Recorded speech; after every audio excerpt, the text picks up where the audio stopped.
Tonight's presentation is entitled From Many Christianities to One Church, the Rise of Orthodoxy. And so I'm going to look at kind of the early history of Christianity, both from the way it's presented traditionally and then what we can tease out from actual historical studies. So in its first few centuries, Christianity was not particularly important. And so nobody actually bothered to record its development or history. No one set out to make a full-length narrative with a chronology and so forth that is trying to explain and assert how it developed. And this only changes by the time we get to the 4th century to the career of Eusebius, who is a bishop. He's bishop of Caesarea. Caesarea has been important because it is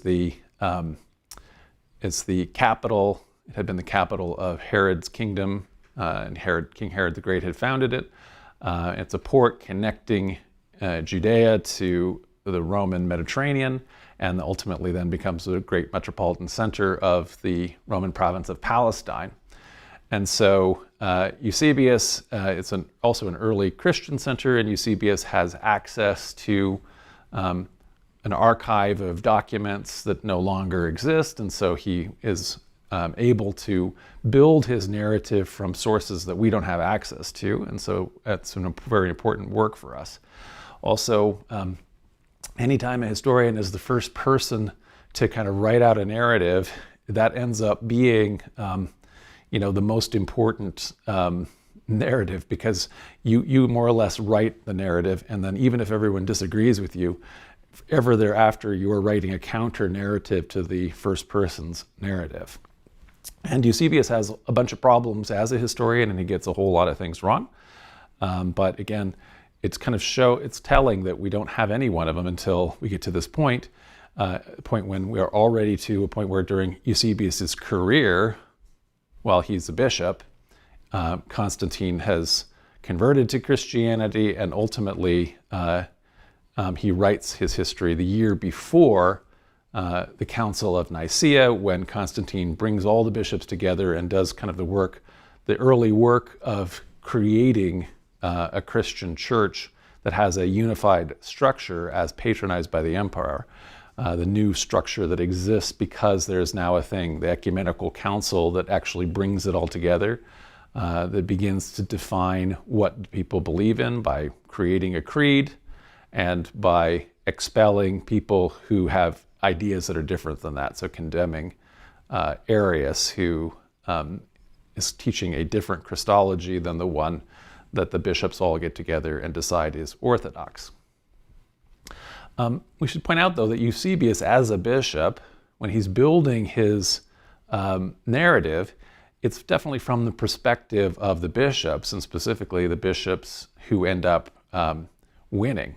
Although, again, this Arian question is still open, and Eusebius himself is sympathetic to Arius' ideas. But be that as it may, that's a fight between bishops. So from the perspective of a 4th century bishop like Eusebius, as they are figuring out how, as they're telling the story of early Christianity, they tell it as a story of apostolic succession. That is to say, Jesus had a ministry, and during his ministry, as the bishops were able to read in, by then, the 4 canonical Gospels, that Jesus had chosen 12 apostles. The apostles, in turn, had appointed bishops as their successors, and the bishops continued to be chosen in unbroken succession, so one bishop is followed by another, all the way up until the present day, when there is essentially brought together in an ecumenical council, the bishops are leading what is the one Catholic and Orthodox church, that is to say, the church that is in the patronage now of Constantine, the Roman emperor. So the earliest formulation of this idea of apostolic succession, in other words, this idea that Jesus appointed apostles who in turn appointed bishops who then have successors in an unbroken chain, the first time that idea is proposed as authoritative is a letter written in the 90s, so at the end of the first century. The letter is anonymous, but it's addressed from the Church of Rome to the church in Corinth.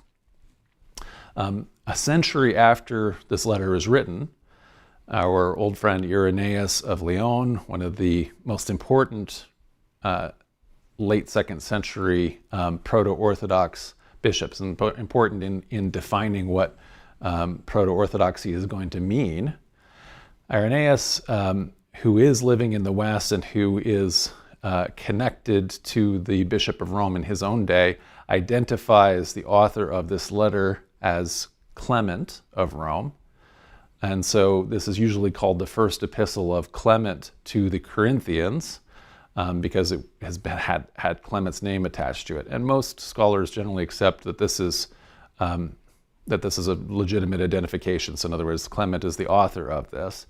And the reason why it's called the first epistle of Clement is because there's a later forged second epistle that is not written by Clement, and there's other Clementine or pseudo-Clementine writings. But the murkiness here, even of like who is leading, who is there a bishop in Rome at the time?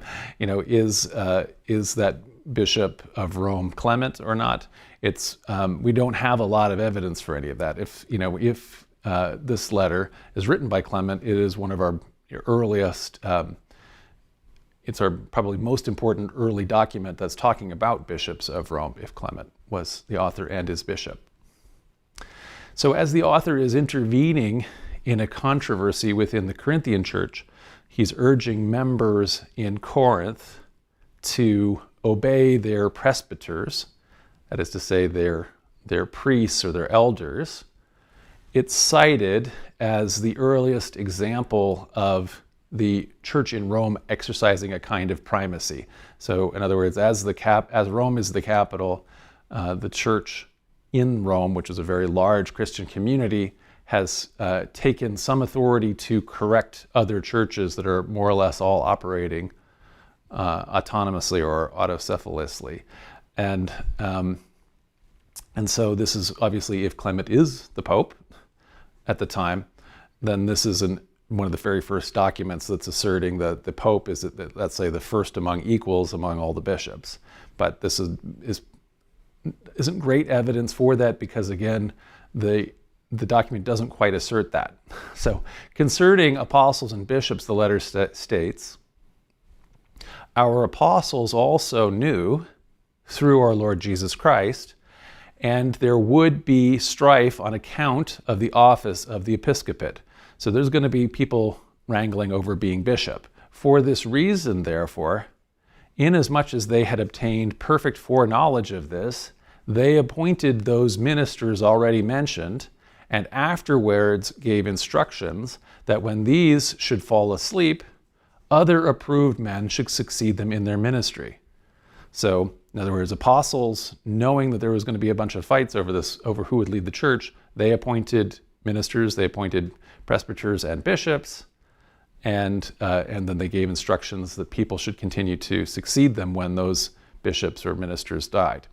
We are of the opinion, therefore, that those appointed by them, or afterwards by other eminent men, with the consent of the whole church, and who have blamelessly served the flock of Christ in humble, peaceable, and disinterested spirit, and have for a long time possessed the good opinion of all, these bishops and presbyters cannot be justly dismissed from their ministry. So the church in Corinth can't get rid of their presbyters because of some kind of a factional dispute, or potentially here a dispute over money or something like that. They have to accept them back. So interestingly, although this document, First Clement, is written from Rome, and it's asserting this idea of apostolic succession, the author of the letter doesn't explicitly mention his own line of authority. So like I say, it's an anonymous letter. It doesn't say Clement, Bishop of Rome, or Clement, the fourth Bishop of Rome, having been ordained by Anacletus, who was ordained by Linus, who was ordained by Peter. very sadly for papal claims of apostolic succession, nothing like that exists. So it doesn't mention that he's the bishop or that he has any such line of authority. Rather, it's talking about the authority of bishops and presbyters in general. The letter does mention the martyrdom of Peter and Paul, but it doesn't suggest that Peter was martyred in Rome, nor does it say that Paul was martyred in Rome. You might infer that from the letter, but it's not saying that, nor is the letter claiming to be the successor of Peter and Paul, the letter writer, as later papal tradition has it. In fact, actually, the letter seems to indicate that they think that Paul maybe went to Spain. So in the epistle to the Romans, which this author has access to, Paul mentions that his plan is to visit Rome on his way to Spain, where he's going to start to plant Christian communities in Spain the same way that he had done previously in Greece, in Anatolia, Syria, and the Nabatean kingdom. And so we read in 1 Clement, Paul, having gained an illustrious reputation due to his faith, having taught righteousness to the whole world, and come to the extreme limit of the West, suffered martyrdom under the prefix. And so the idea that Paul went to the extreme limit of the West, that sounds like, in terms of Roman geography, that he went to Spain, where the pillars of Hercules are set up, which are marking the end, the extreme western end of the world. And so it's not clear that 1 Clement, which is our earliest letter here from the Roman tradition, or the tradition of the Christians in Rome, it's not clear that they're asserting that the Pauline tradition, or that Paul is actually martyred in Rome as this later part of the later tradition. The author of 1 Clement also seems to use the terms bishop and presbyter sort of interchangeably. So in other words, there has both been kind of a episcopal succession from the apostles and also a presbyter succession. So from the letter, it seems that the tradition of individual churches in the various cities of the empire being led by a single bishop, that's still emerging at the end of the first century. Just at the same time that it's emerging is the justification of the leaderships was still taking form, this initial assertion in this letter that Jesus ordained apostles who were ordained bishops. So it's really only with Irenaeus of Lyon, again, our bishop writing at the end of the 2nd century, who identifies this letter with Clement, that we have a full tradition that Peter and Paul founded the church in Rome, and that Peter served as its first bishop and was martyred there. Irenaeus is also the earliest source who presents Peter as the first bishop of Rome, and he's the one who gives this list, his successors as Linus, Anacletus, and then Clement. But other early sources don't include them in that exact way. Some see Clement as been directly ordained by Peter and so forth. So it is very murky, and there's only limited and fairly late tradition of when it's first written down. Let's look at Paul's understanding of bishops. Paul is our earliest Christian whose writings survived. And in one of his letters that's identified by most scholars as authentic, his letters to the Philippians, he addresses it at the beginning, to all of the saints who are in Philippi with the bishops and deacons. And so here's a kind of understanding, as opposed to writing, he's not writing to the Philippian church where he writes to so-and-so, let's say Titus, who is serving as the bishop of Philippi. He's not saying that. He's writing it to the Philippians, including their bishops. So it seems to reflect an earlier understanding of bishops, where again, they're not the single sole leader of any given community. There may be a couple people serving as bishops or overseers in this early Christian community. More elaborate description of what the role of bishop is and what their qualifications are given in the epistles of Paul to Titus and the first epistle of Paul to Timothy. And so these are letters that are not, most scholars agree, were not written by Paul, but are writing by someone who is a disciple of Paul, writing in Paul's name. And the fact that they're talking about bishops this way is also usually cited as one of the anachronisms that help us to conclude that these aren't authentically Pauline letters. There's many other characteristics too, including using all sorts of vocabulary that Paul doesn't use anywhere else. But we read in 1 Timothy chapter 3, the saying is sure, whoever aspires to the office of bishop desires a noble task. Now a bishop must be above reproach, must be married only once, be temperate, self-controlled, respectable, hospitable, an apt teacher, not a drunkard, not violent, but gentle, not quarrelsome, not a lover of money. You know, this idea that a bishop must be married only once. The idea that bishops needing to be celibate is actually introduced in the Western Church, the Latin Church, in the Middle Age, and this is really as part of what's called the Gregorian reform of the Church. So obviously it's not here in Timothy, the idea that priests and bishops shouldn't marry. A bishop must manage his own household well, keeping his children submissive and respectful in every way. For if someone does not know how to manage his own household, how can he take care of God's church? He must not be a recent convert, or he may be puffed up with conceit and fall into condemnation of the devil. Moreover, he must be well thought of by outsiders so that he may not fall into disgrace and the snare of the devil. So, 1 Timothy and Titus, which has a similar description, likely date to the end of the 1st century or the very beginning of the 2nd century. And so this, again, like the time frame that First Clement is written, reflects this kind of new and growing importance of bishops. We have another text that we had a whole lecture on called the Didache, which means the teaching. Eusebius calls it the teaching of the apostles. It also may date to the very end of the 1st century or the beginning of the 2nd. And the Didache includes our earliest descriptions about how some Christians understood the role of apostles and bishops, when both still existed simultaneously. So it is kind of written in this era when bishops are on the rise and apostles are on decline. And it has, therefore, a very different picture of both offices than, let's say, the bishops writing in the 4th century when they're looking back and don't have the same picture of what it means to be an apostle or what it meant to be a bishop. So early Christianity was spread by pairs of mendicant apostles, that is, this group of individuals that was much larger than 12 in number. So it was people who went out 2 by 2 without taking purse or scrip. They had all these different rules about what they were supposed to do. And when a group of begging apostles came into your town,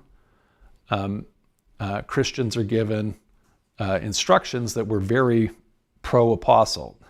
So receive the apostle as if they were the Lord, and do not deny anything said under the ecstatic influence of the Spirit, for this is an unpardonable sin. So there's a verse in the Gospels that says, a sin against the Holy Spirit, can never be forgiven.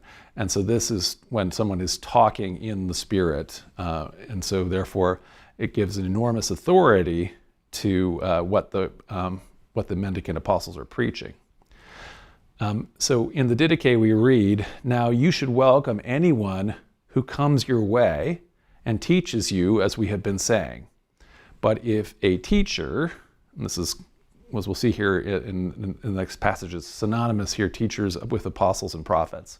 If a teacher proves himself a renegade by teaching otherwise contradicts all this, pay no attention to them. But if his teaching furthers the Lord's righteousness and knowledge, welcome him as the Lord. So again, you are to welcome these mendicants as the Lord, but is now a qualified welcome at this stage in the Didache, because unfortunately these Christian communities have found that some of these apostles are running around and teaching things that contradict what people in the community that wrote the Didache thinks the gospel is. So the Didache, like I say, connects the role of teacher with apostle and prophet, and seems to reflect this early stage of Christianity where Christian communities regularly host itinerant preachers. So we further read in the Didache, now about apostles and prophets, act in line with the gospel precept, and that is referring to a verse in Matthew chapter 10, verse 41. Anyone who welcomes you, that is to say, the apostles who Jesus is sending out, anyone who welcomes you welcomes me, and anyone who welcomes me welcomes the one who sent me. So you're welcoming God, you're welcoming the Lord when you're welcoming one of these apostles. So welcome every apostle on arriving as if you were the Lord, but he must not stay beyond one day. So these are mendicants who are traveling around begging. They're getting free room and board from you when you welcome them, but they're not allowed to be loafers. They have to go. In case of necessity, however, the next day too. If he stays 3 days, he is a false prophet. On departing, an apostle must not accept anything save sufficient food to carry him to his next lodging. And if he asks for money, he is a false prophet. So supporting these mendicant prophets, these apostles, is central to the role of the Christian community as understood in the Didache. So that the Didache advises, take all of the first fruits of vintage and harvest and of cattle and sheep and give these first fruits to the prophets, for they are your high priests. So we no longer are doing these animal sacrifices. You're no longer, as in the Jewish tradition, are giving first fruits to the temple priesthood. Instead, these are being given to the mendicant apostles who are going around. If, however, you have no prophet, so in other words, take these same first fruits, these tithes, if you have no prophet that you've saved up to give them to, well, then give the first fruits to the poor. If you make bread, take the first fruits and give in accordance with the precept. Similarly, when you open a jar of wine or oil, take the first fruits and give them to the prophets. So all of these things that you are normally doing for tithing, these are being used to support mendicant apostles. So, like I say, this earliest configuration of Christianity seems to be pairs of these apostles traveling around, spreading the good news, speaking in the Spirit, and so forth. However, as we can read by those passages which continuously identify certain people as false prophets, the system is easily plagued by apostles whose teachings contradict the gospel as already understood by the Didache authors community. And it can also be plagued and gamed by apostles who want to settle down and freeload off the community's hospitality for more than 1 or 2 days, and also for apostles who are asking for more food or money than is necessary to get them to the next town. So when advising the community to support true mendicant apostles, the Didache just provides repeated caution. If a traveler who arrives, help him all you can, but he must not stay with you more than 2 days, or if necessary 3. If he wants to settle with you and is an artisan, he must work for his living. He's not going to keep supporting this guy. If he has no trade, use your judgment in taking steps for him to live with you as a Christian without being idle. If he refuses to do this, he is trading on Christ. You must be on your guard against such people. System is not about spongers. And this precept on speaking the Spirit is also subject to a lot of abuse. So while a prophet is making ecstatic utterances, you must not test or examine him. For every sin will be forgiven, but this sin will not be forgiven. So this is, again, following a teaching found in Matthew 12, 31 and 32, where it says, every kind of sin and slander can be forgiven, but blasphemy against the Spirit will not be forgiven. Anyone who speaks a word against the Son of Man, against Christ, will be forgiven, but anyone who speaks against the Holy Spirit will not be forgiven, either in this age or in the age to come. So this is a pretty stark circumstances in a religion that's all about forgiving. There's one thing that you're not going to be forgiven, which is when these mendicant apostles are going around, issuing commands under the power of the Spirit. Nevertheless, the system clearly led to abuses, and so the Didache has warnings here too for Christians to be on their guard. So it says, not everybody making ecstatic utterances is a prophet, but only if he behaves like the Lord. It is by their conduct that the false prophet and the true prophet can be distinguished. For instance, if a prophet marks out a table in the Spirit, he must not eat from it. If he does, he's a false prophet. Again, every prophet who teaches the truth but fails to practice what he preaches is a false prophet. So if a prophet is commanding you, give me that food to eat, that's a false prophet. If he's telling you all of these precepts and he's a hypocrite because he himself is engaged in the things that he's condemning, he's a false prophet. The Didache recognizes that there have become many false prophets, and how do you see the phonies? It gives you ideas. So every attested and genuine prophet who acts with a view to symbolizing the mystery of the church and does not teach you to do all he does must not be judged by you. His judgment rests with God. For ancient prophets too acted in this way. But if someone says in the Spirit, give me money or something else, you must not heed him. However, if he tells you to give for others in need, then no one must condemn him. So we can just see here how complicated this is already becoming when traveling apostles are coming to established Christian communities, and all of the different explanations that have to be given for why we need to separate out people who are gaming the system or who are abusing their authority, abusing the system. So, in addition to this, though, this experience that this community that wrote the Didache is having with prophets and apostles, they also talk about their own local officials. And so those include bishops and deacons and so forth. And so the Didache says, you must elect yourselves bishops and deacons who are a credit to the Lord. So concerning their own local officials, the Didache says, you must elect for yourselves bishops and deacons who are a credit to the Lord, men who are gentle, generous, faithful, and well-tried. For their ministry to you is identical with that of the prophets and teachers. You must not, therefore, despise them, for along with the prophets and teachers, they enjoy a place of honor among you.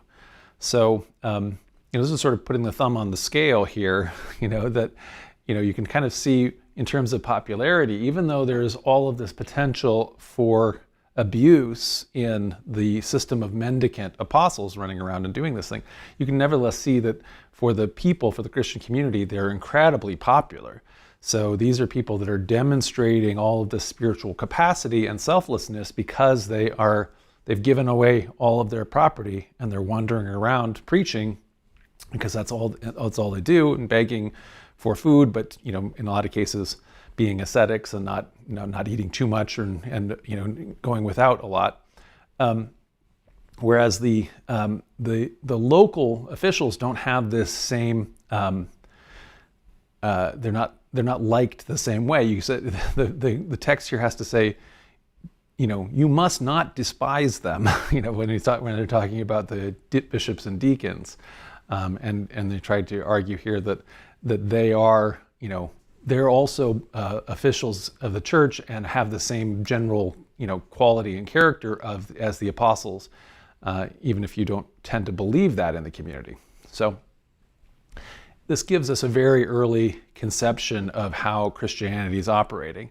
So like I say, this doesn't continue to be how Christianity operates much past the first century. So after the first generations, this role of roaming mendicant apostles is essentially stamped out, and the focus shifts to bishops and deacons leading fixed community. Like I say, this kind of short shrift, this given to the later positions by the Didache, in other words, where they have to argue with people reading it more or less, don't despise bishops and deacons, these are guys who are really good. And again, coupled with the test for false prophets, this I think really is a picture of the evolution during the later first century. The Didache shows us how Christianity is evolving in favor of bishops and deacons and away from apostles, many of whom now are getting labeled false apostles. And so even though we started with this 4th century perspective of the bishops that sees Jesus appointing 12 apostles who then appointed bishops who have continued in succession, and they are the leaders then of the church. The actual reality is that when this idea is written down in the 4th century, there already are a group of essentially autonomous or autocephalous bishops who are leading different Christian communities all across the Roman Empire. So bishops have come to be recognized by the early 4th century as the leaders of their individual churches.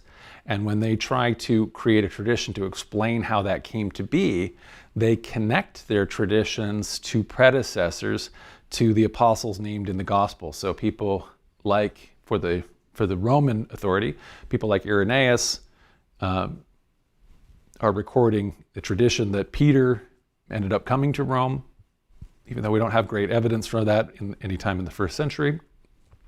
And then he has the names of apostles, Linus and Anacletus, getting to then Clement is the name that also Irenaeus provides.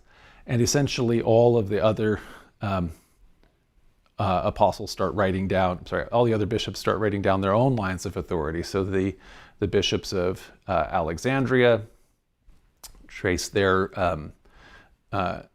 founding to Mark, the author. And then, anyway, Mark is a companion anyway of Paul or Peter, and is said to be the author anyway of the Gospel of Mark. And so that tradition is the first founder, and then bishops have come down to the present day.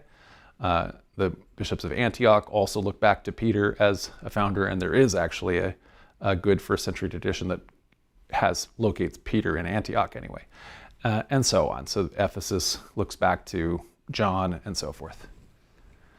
So nevertheless, as we've seen when we've done our histories of the historical apostles, our lists of the 12 are themselves not contemporary and are probably the creation of the evangelists. And so other than people like Peter, James, and John, and Paul, most of these are not, traditions that go all the way back to the time of Jesus. So in other words, this tradition that we have of how we got to the one church, that Jesus founds a church, he appoints apostles who appoint bishops, that's the perspective of the victors. In other words, the Orthodox bishops who are in charge of the church recognize their proto-Orthodox bishops as legitimate predecessors, and that's how they see themselves as getting to that. And then from this perspective, everything that is an alternative perspective, who has a different view of who Christ was or the meaning of Christianity, are seen then as heresies that are breakoffs from that one true line that was founded in this way.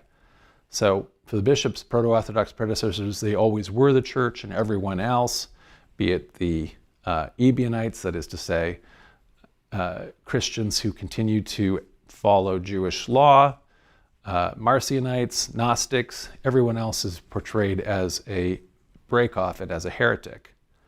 So in a very early lecture I did on this called Lost Christianities, I proposed an alternative chart that sees proto-Orthodoxy growing out of churches planted by Paul. And so I showed, for example, that really the original followers of John and Jesus continued to adhere to Jewish law. They weren't called Christians. The term Christian is coined later, according to the book of Acts. It's coined in Antioch. But in any event, a church continued to exist in Jerusalem that continued to adhere to Jewish law, led initially by the brother of Jesus, James the Just.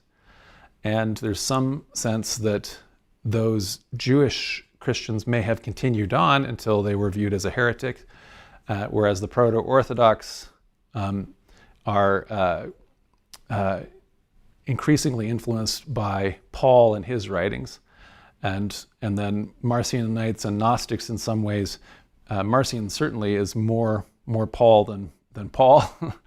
And it's not clear just exactly where the Gnostics are, but I put this chart this way originally. So this chart is a more complicated chart, but this too, I believe, is still way too simple, because it's imagining that these groups were like one solid group, when in fact what actually exists was just incredible diversity. So part of the complexity of seeing Paul's churches as being the ones that won out and became proto-Orthodox is the complexity of how Paul actually planted churches. So in both cases of his original missions, Paul ends up losing control over the communities he founded. So all of Paul's authentic letters come from his second round of church planting, as he is planting churches in Greece, in Macedonia, Anatolia. So in the first career that Paul had as a Christian missionary, he'd been active in the Nabatean kingdom, which is to say it's called Arabia Petraea, so this area that's in the Transjordan now, Jordan. And he is also active in Syria, and he has a little bit, at the end of that, he has a conflict with Peter in Antioch.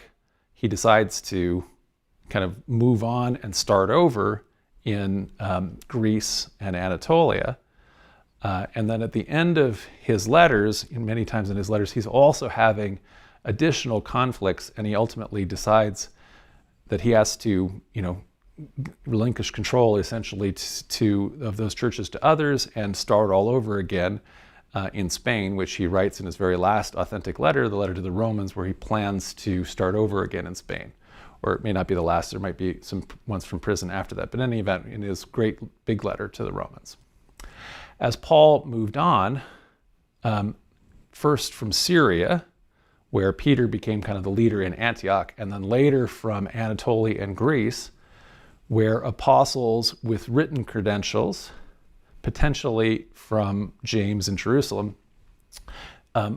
those apostles brought Paul's new churches into communion, presumably, with James's church. So it's only, like I say then, in the decades after Paul's death, that these communities, which had received letters from Paul and continued to kind of read them, that those got combined into a collection, and they started to be considered canonical, where Paul then had a second round of influence on Christianity. And so if we just kind of try to look at this first years of Christianity to place ourselves, what I have here across the top are the different reigns of the different Roman emperors, from Tiberius to Caligula, Claudius, Nero, and then Vespasian. The prefects of Judea, including Pontius Pilate, under whom both John the Baptist is beheaded, although by Herod, and Jesus is crucified. Then leading that all the way to the Jewish revolt. And we have at the beginning of this the ministry of John the Baptist, who is beheaded and continues to have disciples that are independent of the disciples of Jesus. Jesus' crucifixion, he continues to have disciples. Jesus' brother James, for many of those decades, leading a Jerusalem church before he is martyred. Paul having been killed a little bit before that, we can see the period where Paul's authentic letters are happening, which are between Paul's conversion and Paul's confrontation with Peter in Antioch, and then Paul's execution. So this kind of shows us this kind of overview and time frame of this idea between churches that are being planted by Paul and who are looking to Paul for authority, but they're also, when missionaries from James come, they're also looking to James and Peter as authorities. And so it's not that there's two discrete churches. There's actually all kinds of independent Christian communities, and the different leaders are not all in agreement with each other. And as they are beginning to send apostles around, they're not all in agreement with each other. So this thesis that first century Christians were split into these two rival factions, one led by Paul and the other led by Peter and James, that's already developed in the 19th century. But instead of having, a simple model like that, I'm going to argue that what actually existed was a vast diversity of Christian groups that didn't have clear boundaries or organizations beyond their individual cities. And so there were early Christian communities that were planted by many more than 12 apostles, and hundreds of other apostles are moving around as mendicants between them. They looked to different leaders as authoritative in different times, and so many of the churches planted by Paul may later have turned to Peter and so forth. And as that generation passed away, as those communities became more established, as a succession of bishops emerged, and the bishops largely began to be recognized as the leaders of individual churches, there was still no larger structure existing, and there was also no administrative rule book that was universally held. There was not even a canon that is shared, so the New Testament has not been gathered or canonized. Instead, different groups are using different Gospels. One of them might be using the Gospel of Matthew, another one might be using the Gospel of John and the letters of John. Some of them might still retain the letter that they got from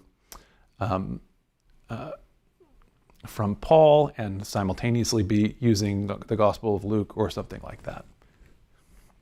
And so when we're looking at that chart that I gave that is showing that there are Jewish Christians, there are proto-Orthodox Christians, there are Marcionites, there are Gnostic Christians. The idea is, in fact, actually that there's a lot of overlap between all of these. These are overlapping traditions, not distinct churches that are building and growing against each other. Although we'll see with Marcion, that's where it starts to happen. So ideas and traditions that are later grouped as proto-Orthodox, Judaizing, Gnostic, they existed side by side until bishops like Irenaeus of Lyon began defining what is Orthodoxy and what is heresy from their perspective. So let's look first at those Judaizing, as the later Christians called them. Actually, early Christians originally were all followers of Jewish law. It was later presented that, again, that they had fallen into a heresy of Judaizing, but that again is the reverse of the perspective of the actual history. So Christians who followed Jewish law were at the height of their influence at the end of Paul's life, in that time period between Paul's death and the destruction of Jerusalem. But after the Romans destroyed Jerusalem in 70 AD, the authority of this group quickly declined. So the Christians fled right before the destruction in 70 AD, and among the rapidly growing Christian convert communities, Paul's view of the law won out, and over time he hadn't just sent representatives, apostles to preach, he had actually started sending letters. And so the letters continued to exist when missionaries no longer were there, and so the letters ended up being seen as authoritative over time. So according to Eusebius, that 4th century historian, and another historian, Epiphanes, Christians of Jerusalem fled to Pella, where after the destruction of Jerusalem or just before, and from that new location, their influence fairly rapidly declined. So Pella is one of the Hellenistic cities that are part of the Decapolis in what's now Jordan. Increasingly, over the centuries then, adherence to Mosaic law among Christians became viewed as a heresy by proto-Orthodox bishops. Epiphanes identifies, like I say, the region around Pella also as a center of heresies of the Nazareans and the Ebionites. And so there's some idea then that they're associated with that group that had been led by James in Jerusalem and fled to there. So the Nazarenes are sometimes confused with Nazarites. So in the Hebrew Bible, there is a group of people who are ascetics in certain ways, like Samson, who has made a vow that he's not going to cut his hair and so forth. And that gets confused with people with the term Nazarene, which is referring to Jesus' hometown of Nazareth. And so initially, Nazarene is just another name for Christian, but by the 4th century, proto-Orthodox Christians were using the term Nazarene to describe Jewish Christians who continued to adhere to Mosaic law. And they also used the term Ebionite to refer to Jewish Christians.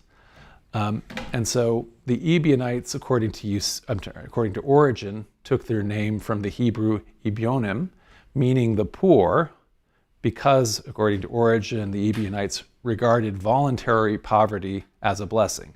So Jesus had taught, "Blessed are the poor, and give all of your property to the poor, and come and follow me."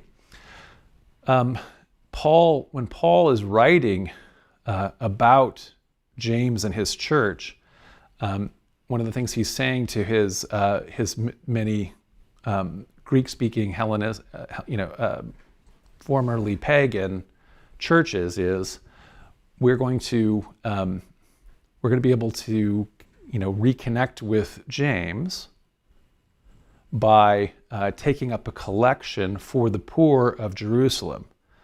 So it's been suggested that the poor of Jerusalem is itself then the way that James's group self-identified them. So in other words, James is a leader of a group called the Poor of Jerusalem because words like Christian haven't been coined yet. And so if that's the case, this could be a connection to Ebionites, as Origen describes what the etymology of that is. So proto-Orthodox critics noted that Jewish Christians had their own gospels, which they called the Gospel of the Hebrews. And as people have gone through all of the references and quotations to the various books called Gospel of the Hebrews by proto-Orthodox critics, they've divided them into potentially 3 distinct lost gospels, which are called the Gospel of the Hebrews, the Gospel of the Ebionites, the Gospel of the Nazarenes. Although we don't have any of these texts, we do have long quotations from a number of proto-Orthodox critics, and that helps us get a glimpse into the different beliefs that Jewish Christian groups had, but it also shows us a great diversity that existed among Jewish Christians. So just because you are a Christian who continues to follow some form of Mosaic law, that doesn't mean you agree with all the other groups that are doing the same. So for example, if we look at the Gospel of the Hebrews, the text of it appears to be an independent tradition. That is to say, it's not literarily dependent on any other known gospel text. So it's not just like a edited version of Matthew or something like that. Jerome claims to have translated it from Hebrew, but that claim isn't believed by most modern scholars, who instead think that he is working from a text that was composed in Greek. The gospel has a theology that's rooted in Jewish wisdom tradition. So the Gospel of Hebrews records a very exalted role for James, which makes sense as the leader of Christians who continued to practice Mosaic Law. And so in its story of Jesus' appearance after the resurrection, we read, "And when the Lord had given the linen cloth to the servant of the priest, he went to James and appeared to him. For James had sworn that he would not eat bread from the hour in which he had drunk the cup of the Lord until he should see him risen from among that sleep. And shortly thereafter the Lord said, 'Bring a table and bread.' And he took bread and blessed it and brake it and gave it to James the just and said to him, 'My brother, eat thy bread, for the Son of Man is risen from among that sleep.'" So in the canonical Gospels, the risen Christ initially appears to Jesus' female disciples, but in the Gospel of Hebrews, Christ appears first to his brother, James, which emphasizes James' authority in this for this group of Christians. We've seen when we look at the Gospel of Thomas that James has an even more exalted role preserved in saying 12 of that Gospel. So the disciples said to Jesus, "We know that you will depart from us. Who is to be our leader?" Jesus said to them, "Wherever you are to go to James the righteous, James the just, for whose sake heaven and earth came into being." So there's also interesting, sort of theology in the Gospel of Hebrews. For example, the identification with Mary with the archangel Michael. So we read, "When Christ wished to come upon the earth to men, the good Father summoned a mighty power in heaven, which was called Michael, and entrusted Christ to the care thereof. And the power came into the world and was called Mary." So that mighty power in heaven, Michael, came into the world and was called Mary. "And Christ was in her womb 7 months, and she gave birth to him, and he grew up and chose the apostles who preached him everywhere." So this is an interesting quotation that Cyril of Jerusalem has from the Gospel of Hebrews, which apparently saw Mary as the incarnate Michael. The Gospel of the Ebionites, one of the other books, does seem to be aware of the synoptic Gospels, Mark, Matthew, and Luke, and it is perhaps written as a response, probably during the 2nd century. So the text gives authority to beliefs and practices of Ebionite Christians. So Ebionite Christians, in addition to practicing Mosaic Law, are also vegetarians, and so there seems to have been an edit to the description of John the Baptist. John the Baptist is eating locusts and honey in the wilderness, and the Ebionite Gospel has it instead that he's eating honey and essentially cakes, which is to say manna like the Israelites did in the wilderness. It also includes their adoptionist Christology, includes the idea of a fully human Jesus. So Jesus is not born of a virgin the way, or the archangel Michael, the way he is in the Gospel of the Hebrews. He's not from the Davidic line. He's instead a person who is just a perfectly good person who is then chosen by God and adopted as a son during his baptism. So in the Ebionite Gospel, we read, "When the people were baptized, Jesus came also and got baptized by John. As he came up out of the water, the skies opened and he saw the Holy Spirit in the form of a dove coming down and entering him. And there was a voice from the sky that says, 'You are my favored son. I fully approve of you.' And again, 'Today I have become your father.'" So, we have in the canonical Gospels, Jesus has a vision of the Holy Spirit and the Father, which are present at the baptism. But here, the Spirit actually enters Jesus. And again, "Today I become your father." This supports this adoptionist or non-Trinitarian Christology, where Jesus is a fully human prophet who is adopted by the Father at the time of his baptism. Epiphanes, who is writing diatribes against the Ebionites, notes other ideas which he calls heresies. So he says the Ebionites say that Jesus was not begotten of God the Father, but was created as one of the archangels, that he rules over the angels and all of the creatures of the Almighty, and that he came and declared as their gospel, which is called, according to the Hebrews reports, I come to abolish the sacrifices. If ye cease not from sacrificing, the wrath will not cease from you. So, in other words, there is an exalted role for Jesus. He's one of the archangels. But he's not just a man, but in other words, but he's not God who's uncreated. He is God's creation.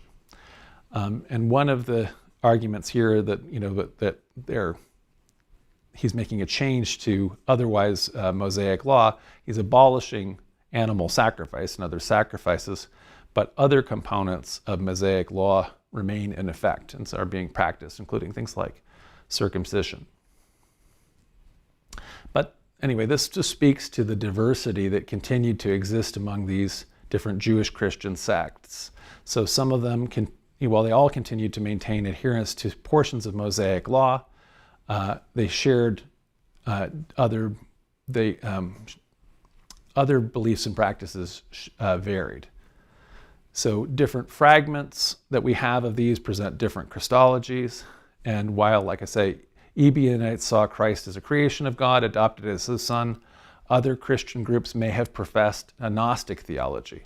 So we don't have any early documents for them or connections for them, but there is a present group called the Mandaeans who see themselves anyway as heirs to those disciples of John the Baptist who never fully converted to Christianity, in other words, continued to be part of the movement but are not Christian.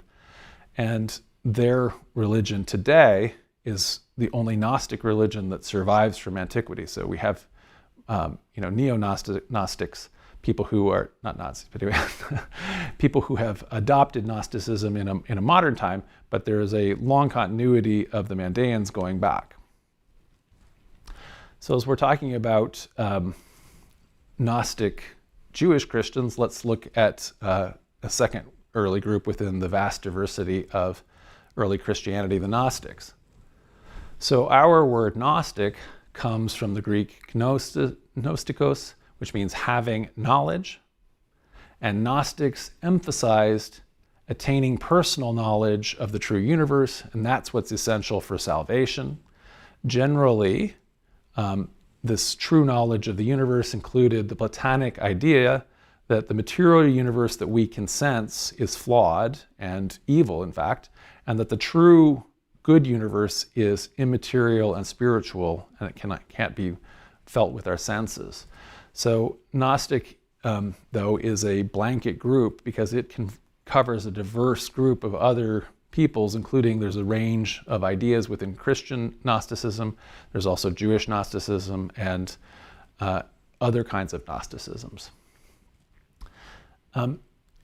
While it's clear that Gnosticism had a center in Alexandria, and it's deeply influenced by Hellenism, by Platonism, its exact origins and its other influences are highly debated. So some people see a continuity with Jewish Merkaba mysticism. Some people have seen in some of its dualism influences from Zoroastrianism, and people have wanted to connect it also to Buddhism. These are all still highly debated. It's also unclear how early in the Christian community there are Gnostics. It could be very early or it could be a little later. So the author of 2 Timothy, who was writing in Paul's name, but after Paul, may have been writing in opposition to proto-Gnostics. So we read in 2 Timothy, avoid empty and worldly chatter. Those who indulge in it will stray further and further into godless courses, and the infection of their teaching will spread like gangrene. Such are Hymenaeus and Philetus. They have shot wide the truth in saying our resurrection has already taken place, and they're upsetting people's faith. So it isn't clear if these guys are Gnostics. It's been suggested that that's what the author is condemning. And if so, this is an example of Gnosticism being present at an early stage of Christianity in the end of the first century. We also have an important early document in the Gospel of Thomas. This was recovered as part of the Nag Hammadi library in Egypt in the middle of the 20th century. The version we have is a Coptic Egyptian translation of a mostly lost Greek original. And in it, there are many Gnostic themes. But it's highly debated, again, the origin of this and also the composition of it. So some scholars argue that the Gnostic sayings are late additions. And so we have an original collection that wouldn't have been Gnostic, that is more authentic to the historical Jesus. But others argue that, no, this is a coherent whole. And it's either, that means it's later because the Gnostic stuff is late, or other scholars like Elaine Pagels have said, well, actually, this is showing that Gnostic ideas were present in Christianity very early. So let's look at some of these Gnostic ideas as they exist in the Sayings Gospel of Thomas. This begins with the preface, these are the hidden words that the living Jesus spoke, and Didymus Judas Thomas wrote them down. And he said, whoever finds the meaning of these words will not taste death. So the preface here already equates eternal life with finding meaning within hidden words, and that's central to Gnostic themes.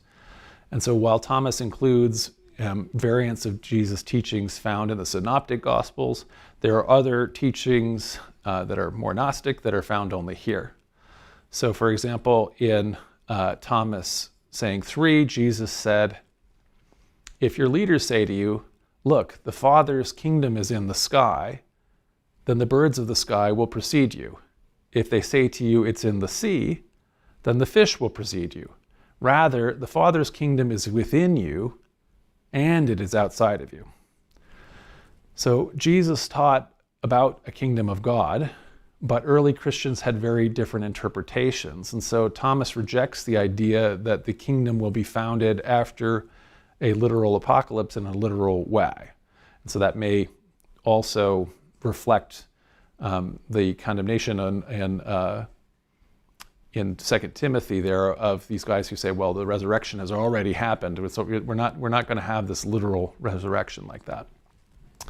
If the kingdom is not literally in the heavens, then where is it? Well, Thomas saying 3 goes on to define the process as coming to an understanding about the underlying truth of the universe. So as that saying continues, when you know yourselves, then you will be known, and you will understand that you are children of the living Father. But if you do not know yourselves, then you live in poverty, and you are the poverty.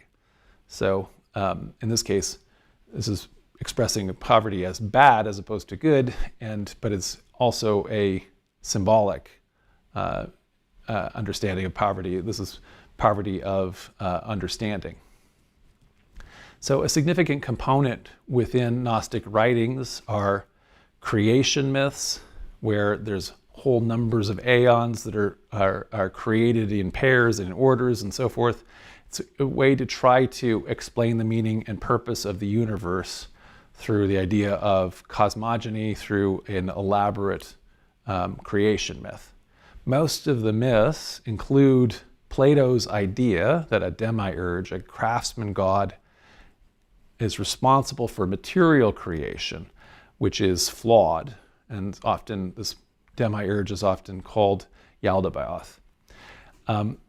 Jesus then is understood to be the son of the true spiritual God who has come into the world to share the gnosis, this secret of it, that we're, in many cases, the people anyway that are able to understand gnosis have a true divine spark within them that is trapped here in the flawed material world. So the Gospel of Thomas is just one of the texts recovered from a library of books found at Nag Hammadi. Before this time, we had almost nothing in the Gnostics' own words, and instead, as with the Ebionites and the Nazarenes, we just had their proto-Orthodox critics. But one of the things we find when we look at this library is that these, well, not all the texts are Gnostic. Most of them have themes that interest Gnostics, and they are also from a wide variety of times and different Gnostic communities. And so many of them have cosmologies that contradict each other, and that's not showing that the Gnostics are all confused or something, but rather what it's showing is that there is just a vast diversity within the Gnostic community, the same way that there would have been a vast diversity within the community of Christians that are following Jewish law. Among the first Christian Gnostics that we can start to identify, so there's Gnostics who we don't know who they are, as they are making anonymous texts and so forth, but there's a theologian named Valentinus who's active in the 2nd century. By tradition, Valentinus is said to be a disciple of a guy named Theudas, who was in turn a disciple of Paul. So the enemies of Valentinus said that Valentinus' own people made that claim. In other words, that he is a disciple, in succession of Paul. So he originally is operating in Alexandria, which, as mentioned, is a center for all of this kind of Hellenistic thought for both Platonism and also for Gnosticism. But he relocated to Rome around the year 136. And according to his enemies, when he got there, he was hoping to be made a bishop. But he did not become bishop, and so instead he struck out on his own and attracted a large number of disciples. So Valentinus's writings simplified some of the earlier Gnostic mythologies, and it also brought them into greater alignment with the emerging Christian canon. So in the 1st century, like I was saying, when there was that whole vast diversity, no one was sitting around, and they didn't have, the Gospels weren't written yet at the beginnings of that. The letters of Paul aren't circulating yet as a canon of instruction, but by the time we're getting to the 2nd century, people do have access to these texts. And so Valentinus is bringing a new Gnostic mythology into better alignment with that, and that made them extremely popular, which alarmed proto-Orthodox leaders, people like Irenaeus and Tertullian, who both spent a lot of their writing just fixated on attacking Valentinian Gnosticism. So if proto-Orthodoxy began to define itself in reaction to the popular Gnostic teachings of Valentinus, it was similarly influenced by another prominent 2nd century leader, Marcion of Sinope. So Marcion was an energetic theologian from northern Anatolia. He apparently is a bishop who was also the son of a bishop there in the city of Sinope. Like Valentinus, Marcion considered himself a spiritual disciple of Paul, but he really takes Paul's rejection of Jewish law and takes it by 100, so one step further. So he is sitting in the exact opposite place of the Ebionites and the other Christians who are continuing to observe Jewish law. Marcion wants to reject the entire Jewish inheritance. So as is the case with so many Christians who pick up a Bible and start reading the Old Testament, and they feel like the God of the Old Testament acts very differently from the God that Jesus talks about or the God that Paul talks about, Marcion says, yeah, that doesn't seem right at all, and he concludes that the Old Testament God was in fact not the God of Jesus at all, but was a malevolent entity, which is often also an idea in Gnosticism too. But Marcion has ideas that otherwise are not Gnostic. So Marcion also relocated to Rome.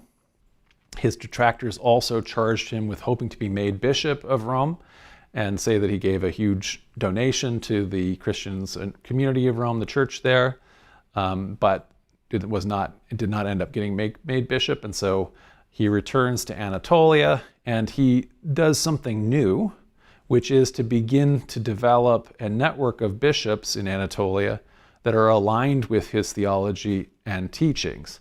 So we've had all of this diversity, and there's been nothing connecting it. Now a church network is starting to be created, and it's being created by somebody who's not proto-Orthodox, somebody who actually has a different conception of Christology than someone like Irenaeus has. So extrapolating from Paul's very high Christology that emphasized Jesus' divinity, Marcion taught that Jesus was fully divine and only seemed to be human. So this is a position labeled as docetism, from the Greek word dokein, meaning to seem. And so although, like I say, he's contemporary to Valentinus, and although their enemies lump them together, the two end up having very, very different but also popular theologies in their own realms. So Marcion also, in addition to creating kind of a network of bishops, an emerging Marcionite Christian church, he also created the idea of narrowing down the canon of Scripture. So before, there is this whole diversity, like I say, of texts that different Christian churches across the empire are using in the 2nd century. Now, Marcion creates a list that includes 10 of Paul's letters. So he doesn't include like those letters to Timothy and so forth, the pastoral letters, which he maybe thinks are inauthentic. And he only includes the Gospel of Luke, and his version of that lacks the nativity story. So all of Marcion's detractors say that his canon here was also then highly edited by him, and that may be the case. Other scholars have looked at it and suggested otherwise, and there has even been a proposal that Marcion's version of Luke was in fact the original, to which then the proto-Orthodox actually added some of the other things in changing it. There's a couple problems with that, and in part is that since Luke is paired with Acts, I think you'd have to kind of definitively show that that's not the case. In other words, that the Acts is a work of a different author, or maybe the author that is adding to Luke, and Luke is generally pretty seamless. So it's a proposition that hasn't found wide acceptance, but this is an idea.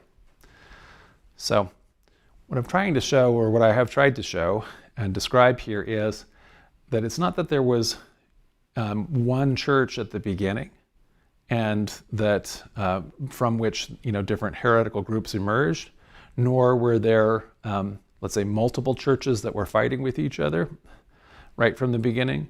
Rather, Christians in the 1st century had beliefs and practices that were very far afield from each other. So on the one hand, on the one extreme of the spectrum, there are Jewish Christians like the Ebionites.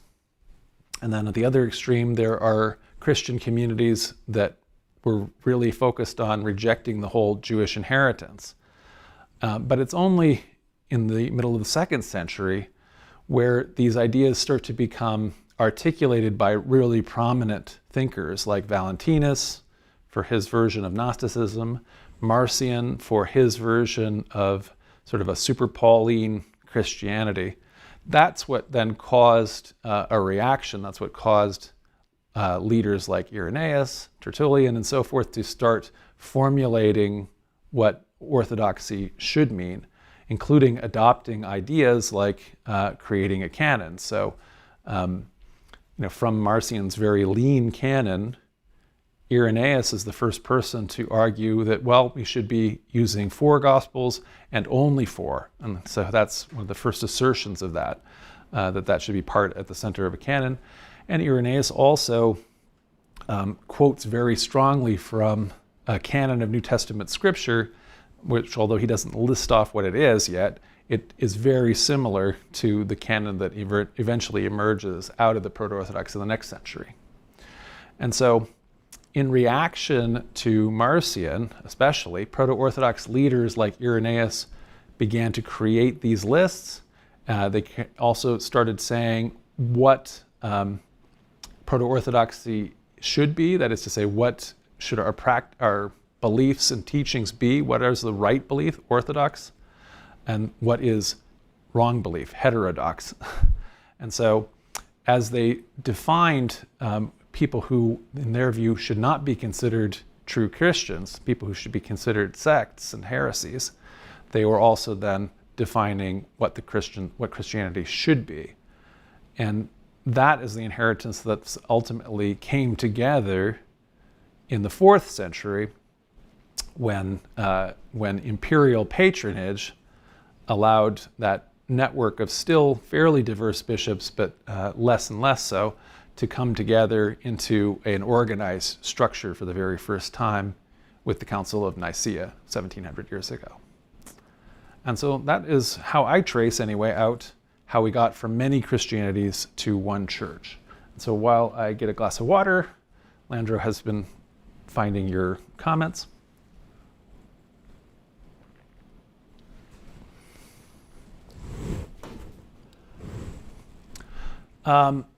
Examusic asks, how is that letter of... Oh. Sorry. What? Did you read the thank yous? Oh, wait, yeah, I'm sorry. First off, I realize there are people who've been adding thank yous and donations, and we want to appreciate that. And so, Fire Ever Living, thank you so much. Ted Gemberley, thank you so much. And Fred Patton. All right, now let's get to the question queue. Examusic says, how was that letter, First Epistle of Clement, dated? So it's dated because it's known to later writers, and also it's dated depending on, so there is some possibility. Some people have argued that it's earlier than the 90s, so that some people make an argument for an earlier dating, but most people date it to the 90s. Most of the scholars that I was reading date it to the 90s, and so it has to be earlier than a certain date because it's referenced by later authors and is known to later authors. But sometimes people want to have it be even earlier than it's normally dated. Dartharama says, what exactly did Irenaeus cite to be able to declare Peter and Paul founded the Church of Rome and that Peter was its first bishop? So in a lot of these things where Irenaeus is the first author, so as opposed to Eusebius, who is writing a couple century or so later, who is writing the very first history, who's actually trying to date things and also using documents in order to show things. Irenaeus is not acting as a historian. What he's actually doing is his book is writing against heresies. And so in a lot of cases, he's not saying where he's getting traditions from, but he's just making assertions. And so unfortunately, his claim is created, but it's not built on any documentary evidence that he gives us.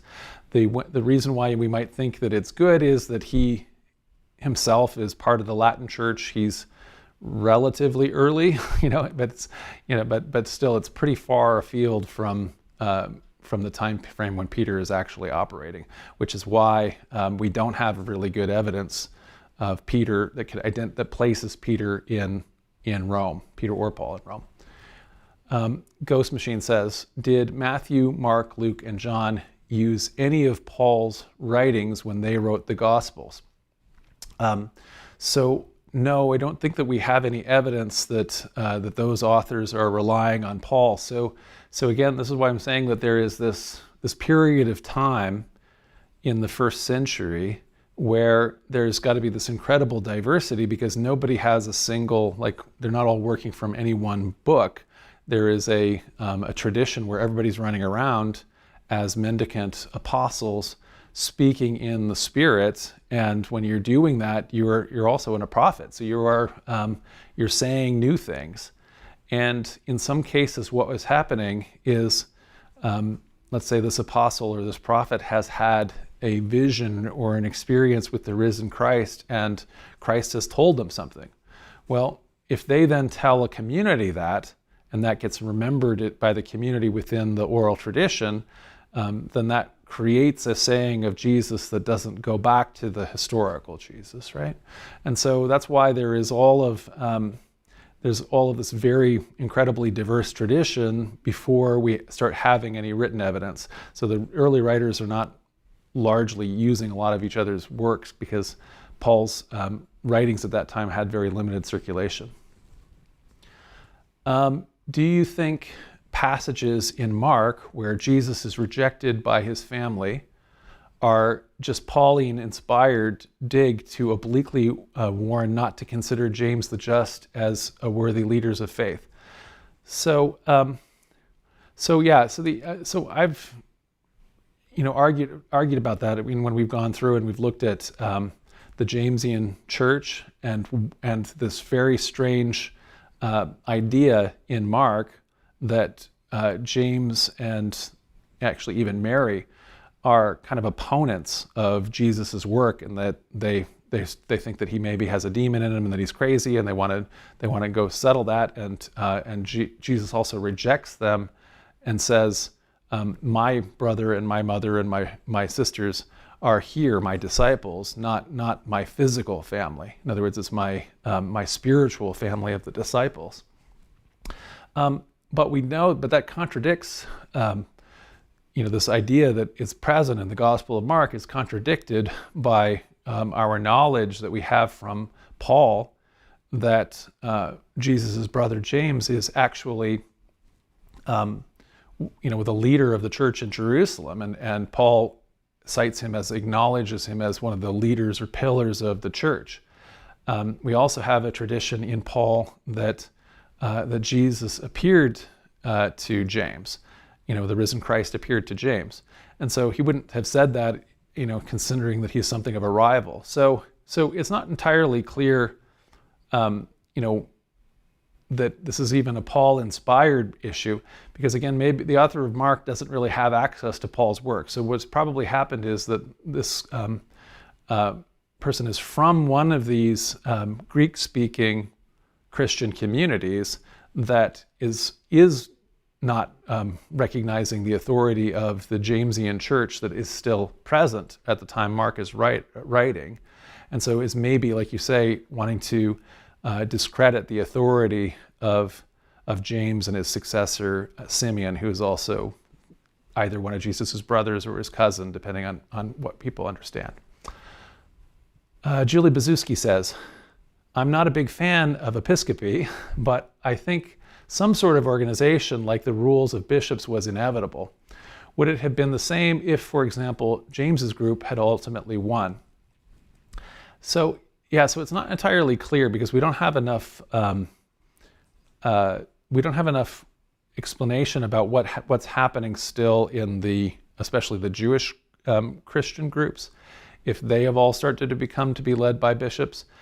Pretty much within the diversity of the rest, bishops are emerging no matter what, whether you are, whether you're going to be a Gnostic or a Marcionite, they're still all sort of being led by bishops.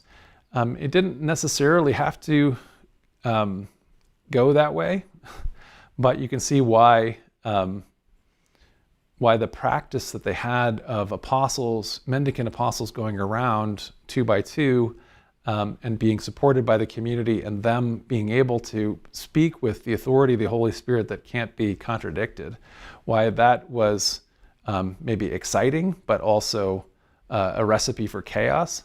So something probably had to happen if the community was going to continue to exist. So maybe either you had to have lots of rules like we had in the Didache about disqualifying people for being false apostles and things like that, or some other community organization where the settled community is able to control itself. So you could have had a local congregation or church council or something like that instead of an episcopacy. There could have been, let's say, a council of 7 overseers or 7 deacons or something like that. But it's probably almost inevitable that you get to one leader, because the ancient model, in antiquity, that's more or less the model that you're working with. They're in an empire where there's one leader, there's one official in charge of lots of different things. They also end up having then one official in charge of each individual Christian church. Dartharama said James stayed in Jerusalem, didn't he? So according to, so we actually have for James one of the few references that is like a historical reference that comes from outside Christian sources. So there is a passage about James's execution, or kind of mob execution, that occurs in Josephus, and that occurs in Jerusalem. And so essentially what happens is, in a period of time when between Roman administrations, the high priest, because he doesn't have a Roman overseer looking over his shoulder, is able to get rid of some people who he finds troublemakers, and that includes having James, the brother of Jesus, stoned. And Josephus is, I think, telling that tale to kind of explain, he's kind of against just this idea of sort of lawlessly getting rid of your rivals on the part of the particular high priest. Winston Barquez says, which Greek philosophical concepts were used by the church councils to define Orthodox doctrine? So Leandro just started a series on mysticism, and a lot of the Greek metaphysics, the Greek philosophical concepts, provided all the language for expressing concepts. So when we're trying to define out what ultimately, so you're talking about like Orthodox doctrine, what ultimately becomes Orthodox doctrine is the idea of the Trinity. And that includes philosophical ideas like hypostasis, which is an idea that there are multiple, like these different understanding of a being or an essence. And so ultimately then the fight that now happens within Christianity over Christology, understanding the relationship between Jesus and the Father and the Holy Spirit, is all of it makes use of Greek philosophical concepts.